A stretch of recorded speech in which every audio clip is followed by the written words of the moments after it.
Earlier this year, I had the privilege of assisting Dave Pratt in teaching RMC's Succession Intensive Ranching for Generations.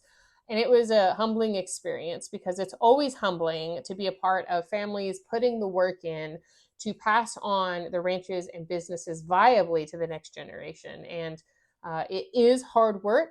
And I think the key word there is viably. Because if we don't put the work in to do the succession planning on the front end, we're riding on the assumption that everything's just going to fall into place after we're gone. And oftentimes that's not the case. So, huge credit to those families who are putting in the work to make sure that that happens the way that they want it to, and in a way that's better and easier on everybody. But I left that intensive really pondering the concept of legacy because what is it that we're passing on or that we're receiving from the previous generation? And for a lot of people in ranching, I think their answer to that simply would be the ranch. It is the ranch or the business. And a lot of the times, if you dive even deeper into that, it's the land or it's the cattle. It's these physical, tangible assets that we have this emotional tie to, and we have attached the word legacy to. For some of us, I think the answer to that is a little bit more nuanced than any physical or tangible asset. Um, it's a certain quality maybe within family, or a certain virtue, or this idea of sacrificing to build something great, whatever it may be. I think it's often a little bit more nuanced, or a lot more nuanced maybe, than any physical asset like the ranch, like the land, like grandpa's cattle. Not to say that we don't have pride in those things, but to what end?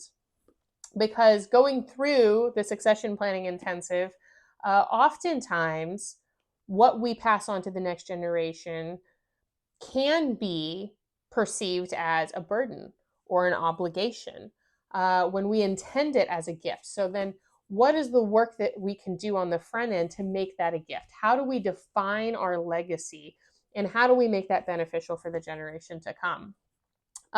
Because in Dave Pratt's book, Healthy Land, Happy Families, Profitable Businesses, great book, by the way. Also, this is RMC's mission statement. There is an essay called Two Legacies, where Dave Pratt really explores the idea that families really have two legacies. And one is of the pioneer who forged the path and blazed the trail to the ranch and made those sacrifices. And the other legacy is of the builder who builds upon what the pioneer created to begin with. And that you can really carry forward and honor your family through either legacy or through both. But understanding that the builder's legacy is just as important as the pioneers is really, really a cool concept, right? So, anyways, I challenged myself with kind of defining what my family's legacy was, what it meant to me, and what I would hope that my children carry forward.